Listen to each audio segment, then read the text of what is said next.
কার সার যে একটা phone this. হ্যাঁ, আর এই যে সারাদিনটা আমি জানি যে মারা যাইব, কারণ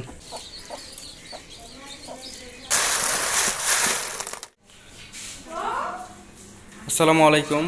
কালকে রাতের দিকে ভাই আসছিল, ও এখন চলে যাবো, নাকি কি কাজ আছে যে খাইতেছে। ভাই খাইতেছস? তোর না গেলা হয় না আজকে? তোর না গেলা হয় না আজকে?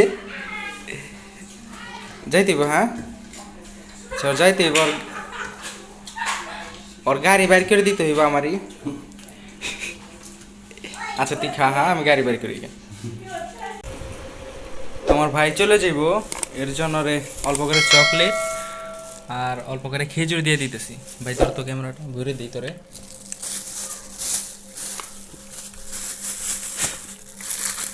তোগুলা চকলেট কেন তোরা রাখ কয়েকটা। সমস্যা নেই, অল্প কয়টাই, বেশি না। এটা তো ঘুরে দিই না। আর অল্প করে খেজুর। খেজুর কিন্তু দেখতে অনেক ভালো, এগুলো দোষ লাগবে না। আপাতত দেওয়ার মতো আর কিছু নেই এগুলো। কখন মুভ করবি? কখন দে চাবি, দে চাবি হাতে দে। আচ্ছা দে চাবি দে হাতে। ওকে আমি গাড়ি বের করি কেনা। ওকে, তো এই যে ভাইয়ের গাড়ি, ভাই চলে যাবে, এর জন্য গাড়িটা বের করে দিতে বলছে। তো আমি গাড়িটা বের করি, আগে একা তো সম্ভব না ক্যামেরা দ্বারা।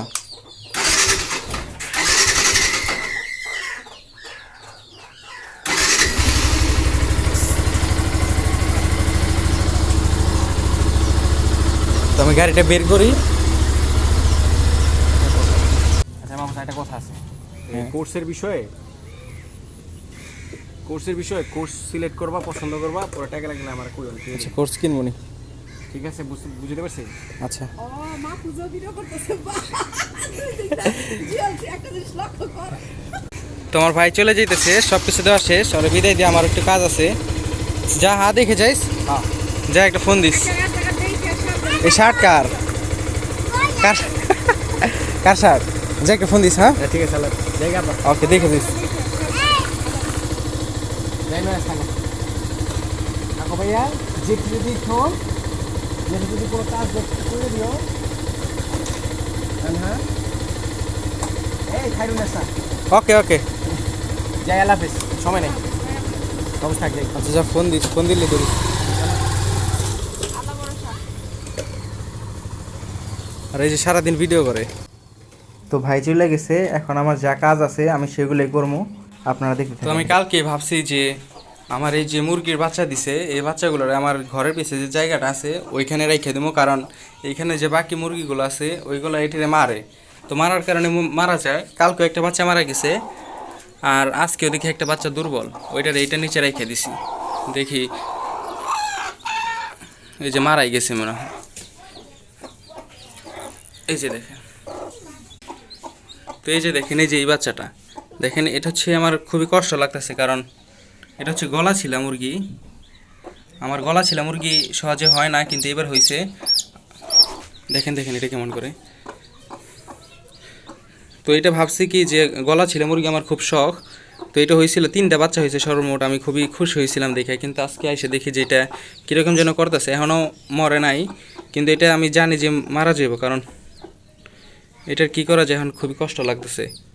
আমি কালকে ভাবছি যে এই মুরগিটারে আমি এই যে কাঁঠাল গাছতলায় নিয়ে দেবো, কিন্তু আজকে নিয়ে দিছি, কারণ এই যে আজকে একটা মারা গেছে, কালকে আরেকটা মারা গেছে, এভাবে করতে করতে মারা যাবো, কারণ অন্য মুরগিগুলো ঠোকরায়, অন্য মুরগিগুলো এগুলোর মারে। এটা নিচে রেখে দেই, যদি সুস্থ হয় তো সুস্থ হইলই। দেখেন দেখেন এটা কেমন করে।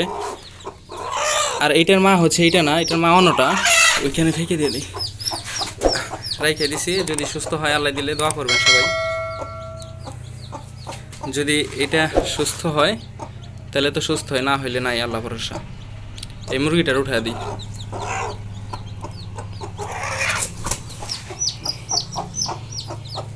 বাস, যদি সুস্থ হয় তো আল্লাহ ভরসা, আর না হইলে কিছু করার নাই। আমার খুব শখের মুরগি এগুলা, এখন যে মুরগির বাচ্চা এটা ওইটারে আমি কাঁঠাল গাছতলায় নিয়ে দিছি, এটা আটকে রাখি, কারণ অন্য মুরগি এসে মারে। দাঁড়ান, বাস আটকে দিছি। এখন ওই মুরগিটার আপনাদেরকে দেখাই। তো আমার মুরগিগুলো প্রায় 10টা বাচ্চা দিছিল, 3টা গলা ছিল সেগুলো মারা যেতেছে সব। কী কারণে মারা যেতেছে জানি না। বাকি যে বাচ্চাগুলো ছিল সেগুলোর আমি এই যে গাছতলায় নিয়ে আসছি, কারণ ওইখানে থাকলে যদি মারা যায়। তো এখন এই মুরগিটার এই কাঁঠাল গাছতলায় এনে দিছি, কারণ এখানে কোনো বাকি মুরগি আসে না, মুরগিগুলো সব ওই নামা সেটে থাকে। তো এর জন্য এনে দিছি। এখন বাচ্চা আছে প্রায় 8টা, আর গলা ছিল বাচ্চা 2টা আছে। বাচ্চা আজকেও দেখি যে 2টা মারা গেছে, ওইগুলো ভিডিও করা হয় নাই। বাচ্চা আস্তে আস্তে সবগুলো মারা যেতেছে। তো এগুলো খুব শখের মুরগি আমার। আর তার উপরে যে গলা ছিল মুরগির শখ খুবই আমার। তো আমি অনেক খুশি হয়েছিলাম যখন গলা হয়েছে, কিন্তু আস্তে আস্তে সব মারা যেতেছে। কী কারণে মারা যেতেছে সেটা জানি না, যদি আপনারা জেনে থাকেন অবশ্যই আমাকে বলবেন। তো বাকিগুলো বেঁচে থাকুক এই দোয়াই করি। আর আমাদের বাড়িতে সেই দিন বাদাম রাখা হয়েছিল, আমার আব্বু রাখছে, সেগুলো এখনও ভাজা হয় নাই, ওইগুলো আজকে মায়ে ভাইজে দিবে বলছে। তো বাদাম ভাজতে যা যা লাগে সব কিছু এখানে নিয়ে নিছি। বাদাম প্রায় 100 টাকার বাদাম রাখছিলাম এখানে ঢালি। এই যে দেখেন,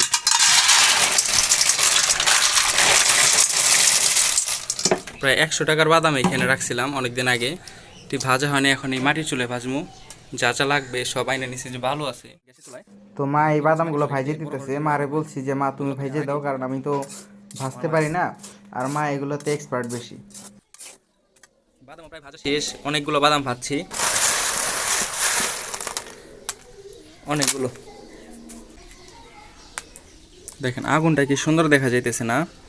এটা হচ্ছে আমাদের মাটির চুলা, 2টা চুলা আছে এখানে। আমার মা আগে এইখানে রান্নতো, এখন আর রান্না করতে দেয় না এখানে, কারণ ছাদের ওপরে উঠতে হয়। নিচে গ্যাসের চুলা রান্না করে, নিচে গ্যাসের চুলা এনে দিছে, ওইটাতে রান্ধে। তো এই যে নামানো শেষ, এভাবে ছাঁকে আবার বালুগুলো আলাদা করতে হয়। দেখেন কতগুলো, অনেকগুলো বাদাম।